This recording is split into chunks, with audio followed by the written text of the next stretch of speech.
I'm Heather from booktubes, and today is June anticipated releases. These tend to be heavily indie romance releases for me. That is pretty evenly split this month. These are not all of the releases that I know about. These are the ones that I am specifically interested in picking up and reading. So we're starting with one on May 31st, which was yesterday when this video goes up, but tomorrow when I'm filming it. So I make the rules, don't complain. But this is Kharma by Shon. This is a Black romance, I believe. I don't think it's interracial, I think it's Black. Romantic suspense. And it has like all of my favorite tropes, and it's like 88 pages, so I might be saving it for the readathon. But I think there's vigilante justice going on. It's an arranged marriage. It's a stabby female main character. It is touch him and die as well as touch her and die. And I really love like two people who meet each other's crazy when it comes to being morally gray specifically. Yeah, like every single one of the buzzwords that she has mentioned, I'm like, well, I love that.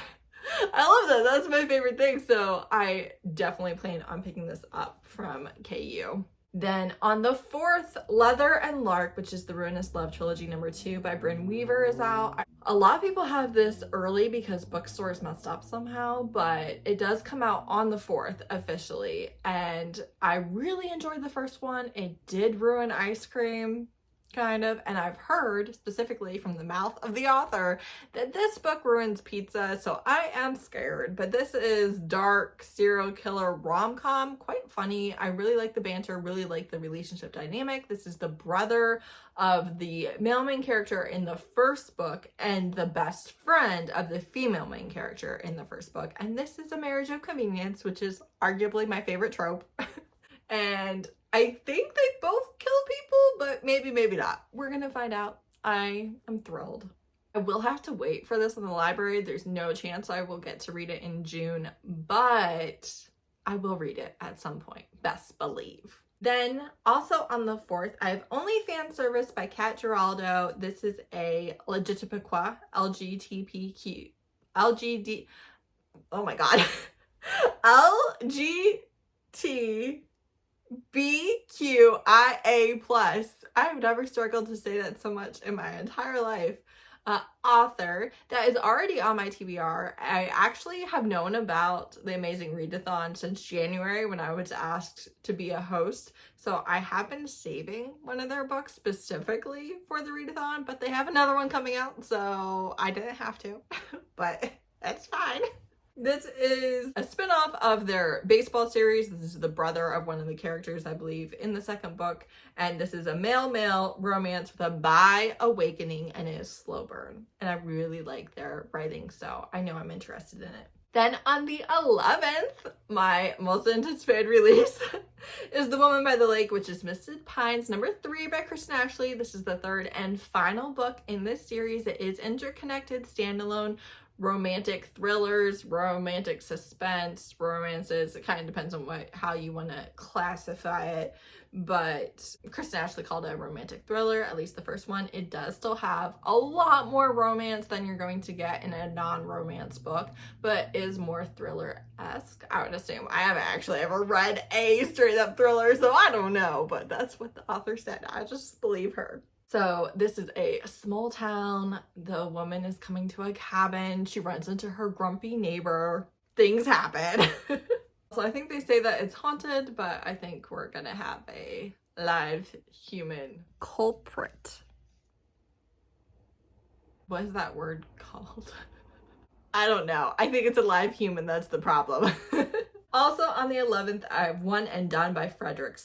This is a Black queer man author, and that is specifically why I was interested in this book. I do have an ARC from NetGalley, so I would like to read it by the 11th so I can have that review out before the book is actually out.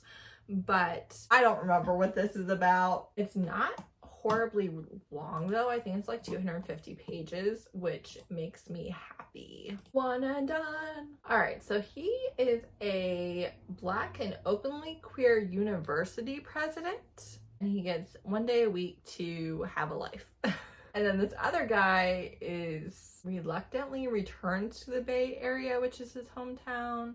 and equally fearful of falling back into bed with one sexy and toxic ex-boyfriend who still lingers in his memories.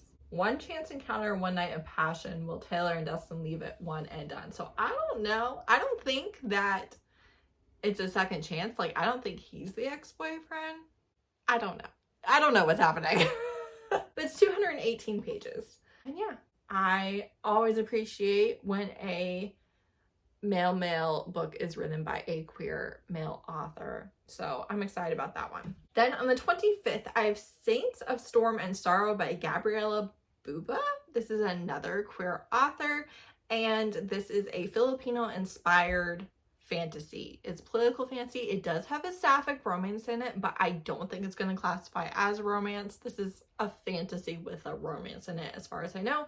I also have an arc of this from NetGalley, so again, I do really want to get to it. This has gods, and specifically, I actually read like a couple pages.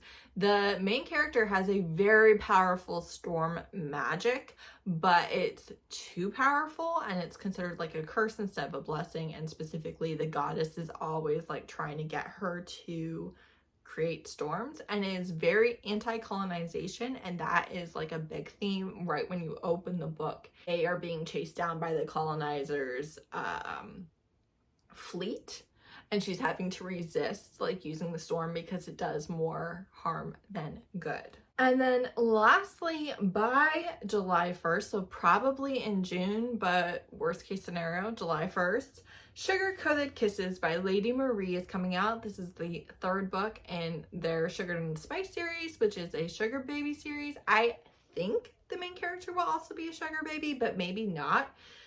Because we have met the male main character before. He's the best friend of one of the characters, and the woman is new. We haven't been introduced to her before, so I'm not sure if she is a sugar baby or not.